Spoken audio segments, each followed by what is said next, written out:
નમસ્કાર મિત્રો, આજે ગુજરાતમાં અરવિંદ કેજરીવાલ અને ભગવત માન ગુજરાતના પ્રવાસે છે, ત્યારે આ બાબતે આપણે ચર્ચા કરવા માટે આપણી સાથે પ્રવીણ રામ જોડાયા છે. ચક્રવાત ન્યૂઝમાં આપનું સ્વાગત છે. જી, આજે શા માટે ગુજરાતના પ્રવાસ ઉપર આવ્યા છે અરવિંદ કેજરીવાલ અને ભગવત માન?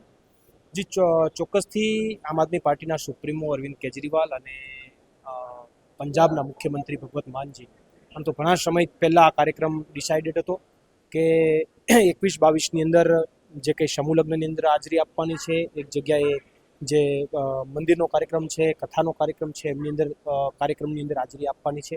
આ ઘણા સમયથી ડિસાઇડેડ કાર્યક્રમ હતો ને એમની અંદર આજે હાજરી આપવા માટે આવ્યા છે. સાથે સાથે ગુજરાતમાં જે અત્યારે તાજેતરમાં બજેટ જે રજૂ થયું છે, બજેટને લઈને પણ માનનીય અરવિંદ કેજરીવાલજી માનની ભગવત માને એમના વિચારો અને આ બજેટ પ્રજાલક્ષી છે કે નથી, ખેડૂતોલક્ષી છે કે નથી, એ બાબતે એમના વિચારો પ્રેસના માધ્યમથી આજે રજૂ કર્યા છે. પ્રવીણભાઈ, કરદાને લઈને તમે જેલમાં પણ રહ્યા છો.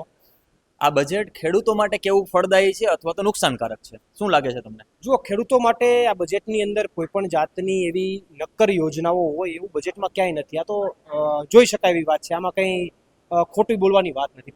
કોઈ પણ જાતની એવી નક્કર યોજના નથી.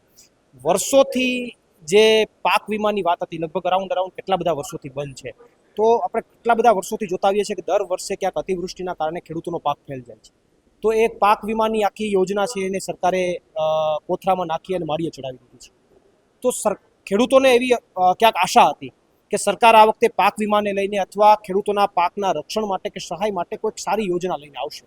તો એવી વન ટાઈપની પણ કોઈ પણ જાતની યોજના ખેડૂતો માટે સરકારે કોઈ લાવવાનો કોઈ પ્રયત્ન કર્યો નથી. ખેડૂતોનો પાક ફેલ જાય તો એના રક્ષણ માટે શું કે બીજી ત્રીજી વાતમાં એને કોઈ સબસિડી આપવાની કે ત્રીજી કોઈ પણ વાતની ખેડૂતો માટેની કોઈ નક્કર યોજનાઓ નથી. જે કંઈ પણ યોજનાઓ આવે છે એ રૂટીન, જે દર વખતે જે કંઈ પણ રૂટીન યોજનાઓ આવે ને એમાંથી એમને કેટલા પૈસાઓ એના ખીચામાં જાય એ પ્રકારની યોજનાઓ છે. કોઈ નક્કર યોજનાઓ ખેડૂત લક્ષ્યમાં નથી. પ્રવીણભાઈ, આપ જે જેલમાં રહ્યા છો, તમારા સાથી પણ રાજુ કરપડા જે આમ આદમી પાર્ટીમાં નેતા હતા અને એમણે રાજીનામું આપ્યું છે, શું લાગે છે કઈ પાર્ટીમાં જોડાશે? હવે એ તો સમય બતાવશે અને આવનારા સમયની અંદર એ વસ્તુની ખબર પડી જશે કે કઈ બાજુ જશે. પણ એટલી વાત ચોક્કસ છે કે ચાવી બીજેપી પાસે છે. બીજેપી જે બાજુ ચાવી ખોલશે એ બાજુ ના પ્રયાણ થશે. કોંગ્રેસમાં જોડાય તો પછી બીજેપી કહેશે કે કોંગ્રેસમાં જોડાવવું જોઈએ તો જોડાશે.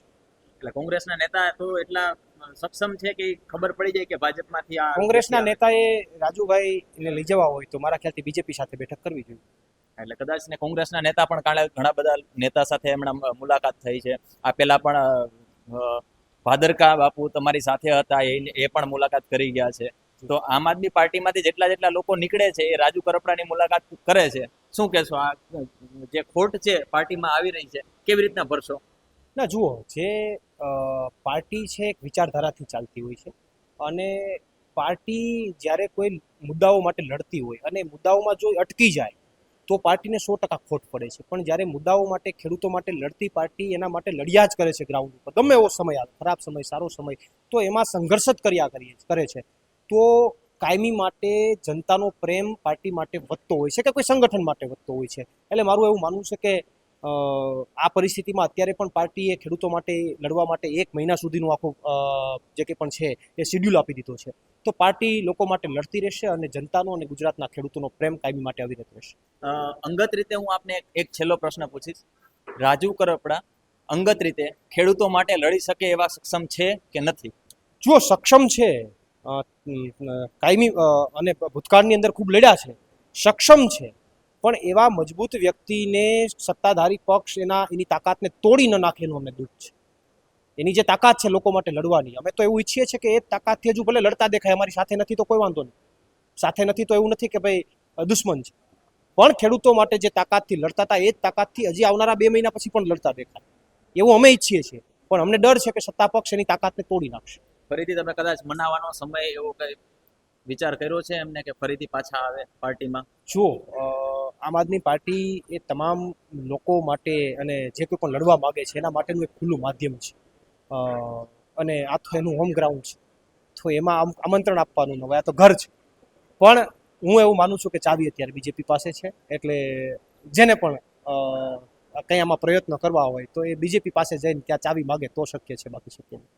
તો મિત્રો, આ હતા પ્રવીણ રામ કે જેમણે રાજુ કરપડાથી લઈને અરવિંદ કેજરીવાલ અને ભગવત માન ગુજરાતના પ્રવેશે છે એ બાબતે આપણી સાથે ચર્ચા કરી. આવા જ વિડીયો માટે જોડાયેલા ચક્રવાત સાથે.